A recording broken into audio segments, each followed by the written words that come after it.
Today, I'm going to be giving the raw and unfiltered truth about home improvement small businesses and how most of them will actually take 3, 4, or 5 months to get to profitability when it comes to the beginning of the year.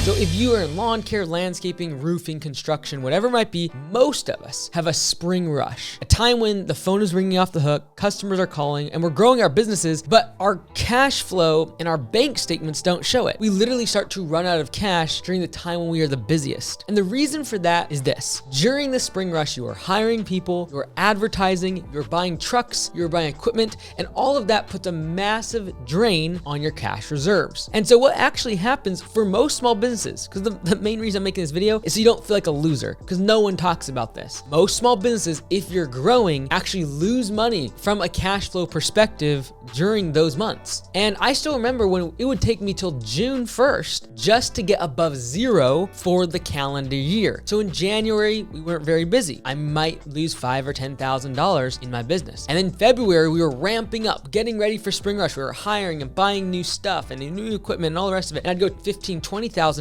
down. And then March, we had a very inefficient labor because all these new hires and people break stuff and yellow slips and damage cases and all this stuff has happened. I might lose more money. And even though the business now, the revenue is growing, everything like that is just going, up and up and up, and we're growing the company. But from a profitability standpoint, I'm actually losing money every single month. And it wasn't until March and April, then May, and then June. But then in order to actually become above zero, I've got to be profitable with that same $5,000, $10,000, $20,000. So before I actually hit zero, literally, we would talk about June and sometimes into July before I was above zero. Now, this is not uncommon. And the main reason I'm making this video today is so you don't feel like a loser because this is happening to you. This is very, very common in service-based businesses that are seasonal and are growing. And when I say growing, anything above 15 to 20% year-over-year growth is relatively substantial and is going to therefore impact your cash reserves. You cannot grow a business by 50, 60, 80, 100% a year over year, and expect there not to be massive cash draws in the form of equipment, trucks, capital expenditures, hiring, advertising, and everything else that goes into growing a business. So what are we supposed to do about it? Well, obviously it's not a good thing, but what you want to track is how long does it take you to get to zero? How long does it take you to go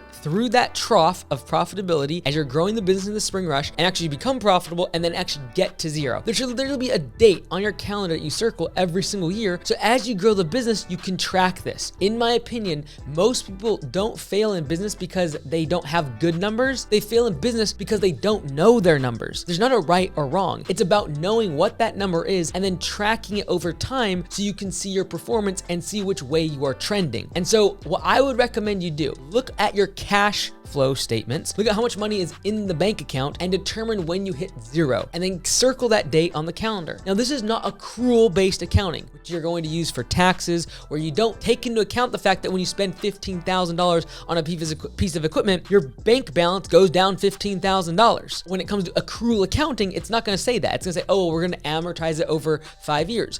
But you can amortize things till you're blue in the face, but if you run out of cash, the business is going to fail. And the accrual accounting and depreciation doesn't pay for your food or your bills. So you've got to keep track of your cash-based accounting and actually determine when, from a cash perspective, you get above zero. And do not be alarmed. Do not be surprised if you're growing very quickly or you are new to the business in the first 5 years of your business being in operation, that it can literally take till May, June, or even July to get above that zero marker. And then usually the second half of the year for service-based businesses is where we see most of our profits. I've seen it where 70 to 80% of profits are made in the second half of the year, because by then you don't need more trucks. You don't need more equipment. You don't have to establish a new team of employees because you've already trained them up. Now they're efficient. Now they're much more profitable. You've kind of figured out certain systems or glitches in those systems to be able to be more efficient. That is when you actually make most of your profit. But this is why I want you to determine, and this is why I want you to track. What day of the year are you hitting break even? What day of the year have you dug yourself out from a cash perspective and your bank bank balance basically hits back what it was January 1st. And do not be surprised, do not be alarmed if that takes longer. As the business grows, as it improves, and then stabilizes its growth, stabilizes profitability, you can literally start to become profitable in January and February. But that typically is going to be a lower growth business that doesn't require as much capital expenditure during the spring rush. If you're going into the spring rush, watch this video here. These are some tips that I would recommend you get ready for the spring rush and make sure your business is ready to scale during a time when all the leads are coming in.